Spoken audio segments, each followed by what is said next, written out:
In 1990, a doctor sat down and read a 500-year-old ceiling, painting the way he'd read an X-ray. What he found inside it took modern medicine to actually recognize hidden in plain sight the entire time. And it's not even the strangest thing hiding in this image. This is the creation of Adam, the centerpiece of the Sistine chapel ceiling, painted by Michelangelo between around 1508 and 1512. Pope Julius II commissioned the whole ceiling as part of a much larger ambition, rebuilding the prestige of the Vatican itself. The same Pope who had already set the wheels turning on a brand new St. Peter's Basilica. What most people don't know is that this ceiling wasn't even the project Michelangelo was originally hired for, and that mix-up alone would end up haunting him for the next 4 decades. It's arguably the most recognized image in the history of Western art, God reaching out from a swirl of angels, Adam reclining below, their 2 hands almost meeting in the empty space between them. Almost meeting. That word is doing a lot of work, and it's where this story actually starts. Look closely, and God's finger and Adam's finger are not touching. There is a real, deliberate gap between them. Most people misremember this detail. Parodies and references show the fingers connecting, like a spark jumping between them. The original never does. Art historians generally read that gap as the entire point. The distance between the human and the divine, frozen at the exact instant before it closes. Not a handshake between equals.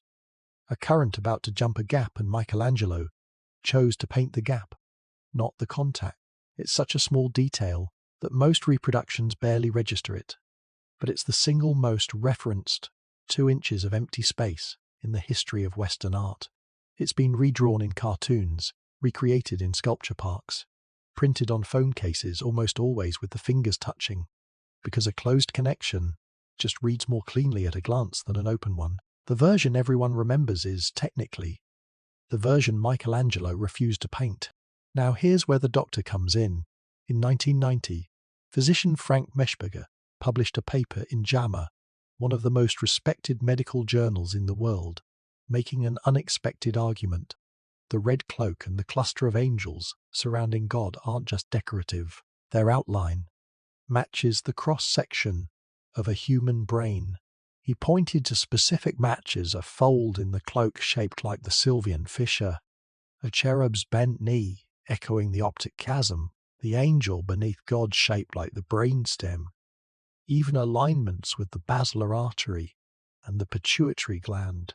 His interpretation: God isn't only giving Adam life in this scene, he's handing him intellect, and Michelangelo hid that idea inside the actual anatomy of a human brain, centuries before neuroscience had the language to describe it. Not every art historian accepts this reading, but even the skeptics admit the shape is uncomfortably precise for a coincidence, and Michelangelo did have real anatomical knowledge to draw on. As a teenager, he got permission from the prior of a hospital in Florence to dissect the bodies of patients who died there studying muscle, tendon, and bone by candlelight in exchange for carving the church, a wooden crucifix. Whether or not he consciously encoded a brain into this scene, he was one of the very few painters of his era who'd actually held one in his hands. Skeptics push back with a fair question of their own. The human brain is a shape our eyes are primed to notice everywhere. Once someone points it out, the same instinct that finds faces in clouds. Once you've seen it in that cloak, it's genuinely hard to unsee. That doesn't make it true. It also doesn't make it false. Remember that mix-up from the setup. Here's what actually happened. Before any of this, Pope Julius II had already hired Michelangelo for a completely different job, carving his own tomb, a 3-story marble monument, with as many as 47 larger-than-life figures, the kind of project a sculptor dreams about once in a lifetime. Michelangelo had barely started when Julius pulled him off it and reassigned him to the ceiling instead. Giorgio Vasari, writing Michelangelo's biography decades later, simply called the whole ordeal the tragedy of the tomb. 20. The tomb project didn't just pause, It dragged on, interrupted again and again by politics, funding fights, and new papal demands. For almost 40 years, finally finished in 1545, in a drastically reduced form, decades after the Pope it was built for had already died. So every time you look at the creation of Adam, you're looking at the project that stole Michelangelo away from the one he actually wanted to finish. The finished tomb ended up with a fraction of the 47 figures originally planned, one surviving centerpiece. A marble statue of Moses is often singled out today as one of Michelangelo's greatest sculptures, which means the failed, shrunken version of his dream project still produced a masterpiece. It just wasn't the one the world remembers him for. Here's a myth almost everyone believes about how this ceiling was even made. Thanks to old paintings and a famous Hollywood movie, most people picture Michelangelo lying flat on his back, brush dripping paint onto his own face. He didn't. Michelangelo designed his own scaffolding and painted standing up, leaning backward with his neck craned and his arm raised over his head for hours at a time. He even sketched himself doing it in the margin of one of his own letters. That posture wasn't a minor inconvenience. It nearly broke him. In 1509, a year into the 4-year project, Michelangelo wrote an actual sonnet to a friend, complaining in vivid detail about a goiter forming from the strain, constant back pain, and paint dripping steadily into his own face. He even joked bitterly that his own painting had gotten worse because of how twisted and unnatural his body had become. A sculptor dragged off his dream commission, standing on a homemade scaffold for 4 years, slowly deforming his own body to finish a job he never wanted in the first place. And here's the part of this story that has nothing to do with 1512 at all and almost turned into its own scandal. 5 centuries later, between 1980 and 1994, the Vatican carried out a massive restoration of the entire ceiling, stripping away centuries of soot, dust, and candle smoke.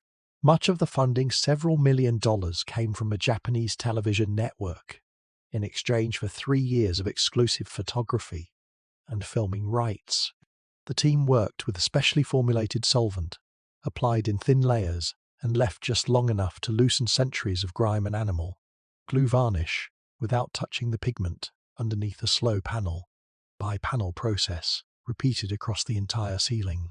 When the cleaning was finished, the ceiling didn't look subtly brighter. It looked like an entirely different painting, vivid pinks, turquoise skies, colours nobody alive had ever seen on it before. Every photograph, every postcard, every textbook printed before 1980 suddenly looked wrong, technically accurate to how the ceiling had looked for decades, and completely inaccurate to how Michelangelo had actually left it. Once people got over the shock of the colour, they started questioning everything else about this ceiling, all over again, even details that had nothing to do with the cleaning itself. He almost didn't take the job at all. Michelangelo considered himself a sculptor, not a painter. He'd built his reputation carving marble, and openly doubted he was capable of painting 12,000 square feet of ceiling. According to accounts from the period, his rival architect Donato Bramante is said to have specifically recommended Michelangelo for the job, hoping he'd fail publicly at a technique he barely knew, clearing the way for a younger favourite, Raphael. If that account is accurate, the ceiling, now considered the single greatest achievement in Western painting, may have started as someone else's plan for Michelangelo to embarrass himself. Between a stolen tomb commission and a rival possibly rooting for his failure, it's fair to say Michelangelo did not walk into this ceiling feeling optimistic. Even God's pose has its own quiet mystery. Some art historians see a direct visual echo of classical antiquity in the way God appears to float, weightless, in midair. The closest comparison usually cited Zephyr, the wind god, in Botticelli's The Birth of Venus. Painted decades earlier, another figure caught floating sideways through open space. Here's something almost nobody notices when they crane their neck to look up at this ceiling. They're actually looking at the story of Genesis backwards. Michelangelo painted the panels in reverse chronological order, starting near the chapel entrance with the story of Noah and the flood, and finishing near the altar with the earliest scenes, including this one, the actual moment of creation. After finishing the Noah panel, he had the scaffolding taken down and looked up at his own work from the floor for the first time. The figures looked too small and too crowded to read from that height. So he changed his approach, entirely fewer figures per second, seen, bigger bodies, bolder, simpler poses that could actually be read from 60 feet below. Which means the creation of Adam isn't just one of the most famous images Michelangelo ever painted. It's a snapshot of him near the very end of a 4-year crash course in his own craft, more confident, more architectural, working at a scale he'd only just learned to trust. Compare it to his earlier panels near the entrance, crowded with smaller figures and busy detail, and the difference is obvious. Once you know to look for it, this scene has exactly 2 figures, almost no background at all, and nothing competing for your eye except the gap between 2 hands. The single most famous image on the entire ceiling might be famous partly because, by the time he painted it, Michelangelo had finally learned exactly what to leave out. Not everyone celebrated, American art historian James Beck said, publicly, in the New York Times, that the Vatican had just destroyed the greatest fresco cycle in the history of Western art. Critics argued that Michelangelo had added a final layer of dry shadow after the plaster set, deepening the mood on purpose, and that the restoration had accidentally scrubbed that intentional darkness away along with centuries of grime. The fight over what Michelangelo actually intended moody and shadowed, or bright and vivid, divided serious scholars for years. It's worth sitting with how strange that fight actually is. 2 groups of serious experts, looking at the exact same brushstrokes, reaching completely opposite conclusions about which version was the real Michelangelo. Neither side could simply ask him. The only person who could have settled the argument in an afternoon had been dead for over 400 years. Consider the timeline for a moment. Michelangelo painted the entire ceiling in roughly 4 years, mostly alone, in physical agony, 30+ feet in the air. The restoration meant to simply clean, it took 13. Longer than it took to create the thing in the first place. Most conservators today consider the debate settled and the brighter colours accepted as authentic, but it remains one of the most famous restoration disputes in the history of art. There is one more small legacy of that Japanese television deal still in effect today. It's widely reported as part of why photography is banned inside the Sistine Chapel to this day, a rule that outlasted the exclusive rights themselves by decades.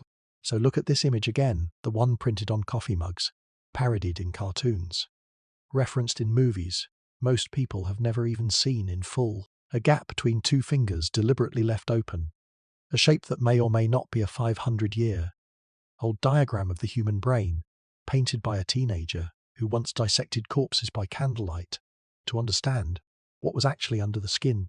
A sculptor pulled off his own dream commission, possibly set up to fail by his own rival, painting in physical agony, standing up, for 4 straight years getting visibly bolder and more confident with every panel, right up until this one.